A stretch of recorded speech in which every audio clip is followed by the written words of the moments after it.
Esse cara aqui se chama Boris Burakov.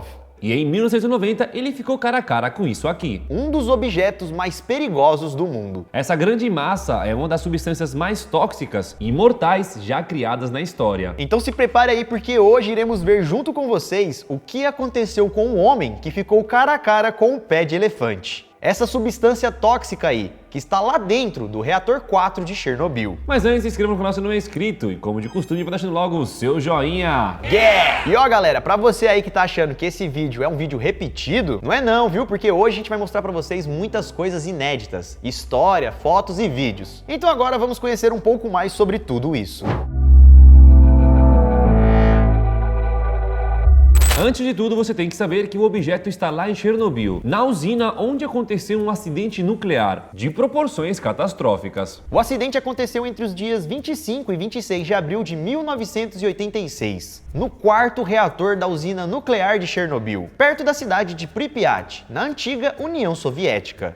Na madrugada do dia 26 de abril, o reator 4 superaqueceu e explodiu, e a explosão criou uma chuva radioativa. E tudo isso foi detectado na Europa Oriental, na Escandinávia, na Inglaterra e até mesmo no leste dos Estados Unidos. E esse desastre então espalhou material radioativo em uma área de 155 mil quilômetros quadrados. Depois do desastre, houve uma verdadeira batalha contra o tempo, porque algo muito radioativo estava vazando ali. Então alguma medida deveria ser tomada. E com isso então milhares de soviéticos tentaram parar o vazamento de material radioativo, para assim amenizar os efeitos da radioatividade. A melhor ideia então foi construir um sarcófago gigante ao redor do reator, para que a radiação ficasse ali dentro. E assim então essa nova caixa de chumbo poderia evitar que a radiação continuasse sendo lançada na atmosfera. E isso tinha que ser feito, prevenindo o mundo de uma catástrofe ainda maior. E nessa imagem aí vocês podem ver como seria o sarcófago e também todo o interior do reator de número 4, se a gente cortasse ele ao meio.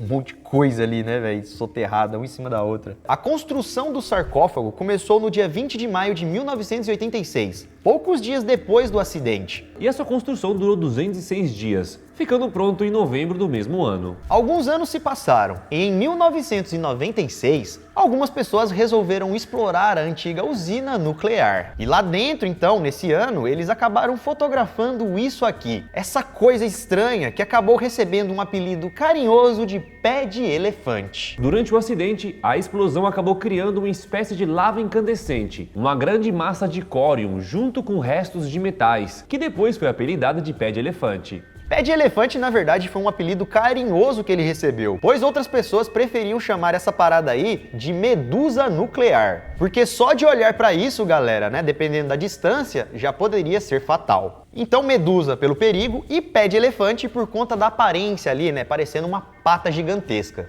Essa massa é composta por água, areia e dióxido de urânio, capaz de liberar muita radiação por segundo. Ela, galera, mede cerca de 2 metros de largura, 1 metro de altura e pesa mais de 100 toneladas. O material era tão radioativo que estar na mesma sala que ele, poucos dias depois da explosão, na época do acidente, poderia ser fatal em alguns minutos. No momento em que essa massa foi descoberta, a radioatividade em volta ali dela era de 10 mil Roentgens. E isso já é suficiente para acabar com a vida de qualquer pessoa em apenas 5 minutos. A massa se encontra na sala 217, dentro do famoso reator número 4. E como já falamos, ela acabou surgindo durante ali o processo do acidente. E ela só foi descoberta lá em dezembro de 1986, quando eles estavam terminando de colocar o sarcófago. E o primeiro contato com essa coisa nem foi cara a cara, foi através de uma câmera operada remotamente. Então, galera, naquela época em que o pé de elefante foi descoberto, ninguém tinha fotografado, né, nenhuma foto com perfeição havia sido tirada. Foi somente 10 anos depois, em 1996, que conseguiram fotografar com mais qualidade o pé de elefante. Isso porque 10 anos depois, os índices de radiação já estavam mais baixos, o suficiente para uma pessoa aguentar alguns minutos lá dentro, sem sofrer nenhum tipo de dano. Mas mesmo assim, 10 anos depois, ainda não era tranquilo, assim, de boa, aproximar daquela massa. Tinha que ter todo um estudo, um equipamento e tudo mais. Inclusive, mesmo 10 anos depois, a radiação ali ainda estava tão alta que acabou afetando o filme da câmera e algumas imagens saíram com efeitos ou até mesmo borradas. Imagina!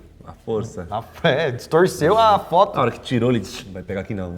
Mas mesmo sabendo de tudo isso, galera, em 1990, um cientista maluco do Instituto V.G. Cochrane Region decidiu ficar cara a cara com essa massa mortal para estudar e recolher informações sobre o pé de elefante. A gente vai para 1990, ano em que o cientista Dr. Boris Burakov resolveu ficar cara a cara com a medusa radioativa. Ele resolveu fazer um estudo sobre algumas matérias que existiam ali em Chernobyl, mais especificamente dentro do reator número 4, onde aconteceu todo o acidente. E a principal matéria em que ele queria estudar, obviamente, era a famosa lava radioativa, aquele aglomerado de compostos que emitia radiação até então. Ele percebeu que ali haviam várias partículas quentes, que são partículas sólidas altamente radioativas. E essas partículas podem ser bem pequenas, galera. Elas medem de 1 micrômetro a centenas de micrômetros de tamanho. No começo, o que chamou sua atenção foi o formato daquela coisa, que era bem parecida com uma lava vulcânica natural. Para seus estudos, o doutor precisava coletar algumas amostras do pé de elefante. E aí, olha que louco, no começo ele usou apenas a mão e um martelo ali para poder quebrar, só que tava tão duro, tava tão difícil, né, de arrancar alguns pedaços, que tiveram que usar uma britadeira? Não. Na verdade, eles usaram algo mais agressivo, uma AK-47. Isso mesmo, galera, uma metralhadora foi utilizada para conseguir as primeiras amostras do pé de elefante. Tudo por conta da durabilidade daquele negócio, que era muito alta. E nessa imagem, então, podemos ver os tiros ou os pedaços que foram retirados para estudar ali do pé de elefante. Que isso, mano? É a lava no chão, né? Os caras botando a mão ali, tá maluco? Ao analisar as amostras, Boris descobriu que havia acontecido uma alteração química na lava de Chernobyl e também houve a formação de minerais de urânio secundários. Nessa imagem, por exemplo, vocês conseguem ver os novos minerais amarelos que foram formados na superfície da lava de Chernobyl. Esses minerais aqui foram chamados de Black Lava e estão guardados no Instituto desde 1990. Só que em 2011, uma dessas pedras acabou se quebrando sozinha. Outras amostras coletadas foram chamadas de Brown Lava, ou a lava marrom. Já isso seria a massa de córium, que estava próxima ali do pé de elefante. E tudo isso, galera, é radioativo, tá? Passaram-se alguns anos de estudo e tudo mais, e depois em 1998, as camadas externas da massa começaram a se transformar em pó e também a se esfarelar. E com o passar dos anos, a lava foi esfriando de pouco em pouco, e até mesmo rachou. E esse Dr. Boris que coletou todas essas amostras e coletou todas essas informações, não foi a única pessoa a ficar cara a cara com o pé de elefante. Alexandre Kupnin também entrou várias vezes em Chernobyl, tirando várias fotos entre 1988 e 2010. Ele, galera, é um dos homens que sabe exatamente o que tem lá dentro, qual é o caminho que se deve tomar e tudo mais. Segundo ele, lá dentro tem ruínas, equipamentos quebrados, objetos estranhos que não dá mais para identificar o que é aquilo, e tudo, obviamente, cheio de radiação. Esse take, por exemplo, mostra como é dentro do sarcófago. E esse aqui mostra aquele reservatório onde a água teve que ser liberada pelos mergulhadores de Chernobyl. A gente já contou essa história aqui no canal. Alexandre também disse que a radiação não pode ser vista, mas ela pode ser sentida e até mesmo ser cheirada. E ele disse também que a radiação ali dentro é tão forte que ela pode, entre aspas, ser capturada por câmeras, pois o efeito dela é tão forte que estraga até mesmo os filmes, as fotos e tudo mais. Ele disse também que dá para sentir o sabor da radiação. O estrôncio teria gosto metálico e o plutônio é doce. E é possível até mesmo sentir o cheiro, galera. E segundo ele, o cheiro da radiação é algo parecido com o cheiro de ozônio. Foi tanto tempo lá que já... Tá até maluco, né?